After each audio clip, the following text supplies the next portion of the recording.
Morning বন্ধুরা, কেমন আছে সবাই? আশা করি সবাই ভালো আছো আর আমিও অনেক ভালো আছি। কিন্তু শরীরটা আজকে একটু খারাপ, জানি না। সকালবেলা একদম উঠেছি আজকে অনেকটা সকালবেলায়, মানে উঠেই মাথাটা এতটা কি বলবো ভারী হয়ে গেল ফট করে। তারপর আমি শুয়েই ছিলাম। তো এখন বাজে অনেকটা বেলা হয়ে গেছে এখন। তো তারপর আসলাম একটু ফ্রেশ হতে, এই যে। আর এদিকে দেখো, আমাদের বেদেনা গাছে একটা বেদেনা দেখা যাচ্ছে। গত বছর হনুমানে সব গাছটা ভেঙে দিয়েছিল, এর জন্য অত ডালও বেরোতে পারিনি আর বেদেনাও হয়নি।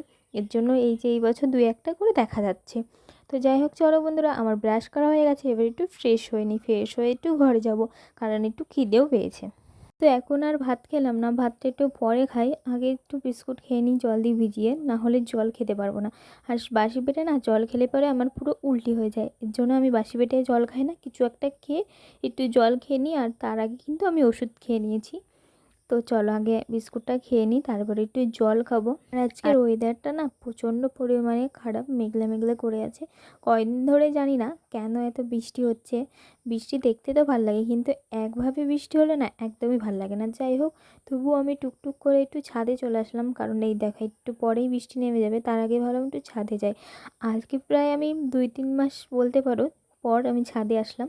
আর এদিকে দেখো ফুল গাছগুলোর অবস্থা পুরো খারাপ। আর এদিকে দেখো এই ফুল গাছটা বৃষ্টি পেয়ে বেশ ভালো হয়েছে, করেও কিন্তু এসছে গাছে। তো এই যে গাছটার তো টাইম ফুল গাছ বলে, কয়দিন পরেই কিন্তু ফুল ফুটবে। আর এইদিকে দেখো আমাদের তাল গাছের অবস্থা, ঘরে কিন্তু তাল গাছটা একদম বিচ্ছিরিভাবে মুড়িয়ে দিয়ে গেছে। তো যাই হোক, তাল গাছটা যে এখনও বেঁচে আছে তাই দেখতে হবে। নিচে চলে আসলাম, আর আমার চুলের অবস্থা দেখবে তোমরা।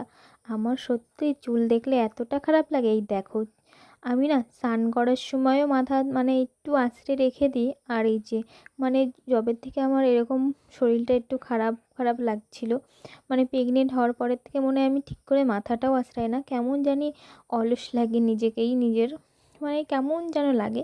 যাই হোক, আজকে ভেবেছি আগে চুলের জটগুলো ছাড়াতে হবে, সেটা আবার কী দিয়ে? তেল দিয়ে। আর এর জন্য আমি এই দেখো ভালো করে আগে তেলটা নিয়ে নিচ্ছি। আর এটা কিন্তু খুব সুন্দর, একা একাই নিয়ে যায়, খুব ভালো হয়। তো আমাকে তো বেশিরভাগ বড় মশাই দিয়ে দেয়, কিন্তু আজকে তো বাড়িতে নেই, কাজে গেছে। এর জন্য ভাবলাম আমিই নিয়ে নিই, কারণ এই জ্বরটা যদি আরও কয়দিন থাকে তাহলে মাথায় এবার সত্যি সত্যি জটই হয়ে যাবে আমার। যাই হোক, আমি খুব ভালোভাবে কিন্তু তেলটা নিয়ে নিয়েছি, আর এই যে মাসাজ করছি, আর এই মাসাজটা কিন্তু ভীষণ ইম্পর্টেন্ট। তো চলো আমি মাসাজ করতে থাকি। তোমরা আমার ভিডিওটি কেমন লাগলো অবশ্যই কমেন্ট করে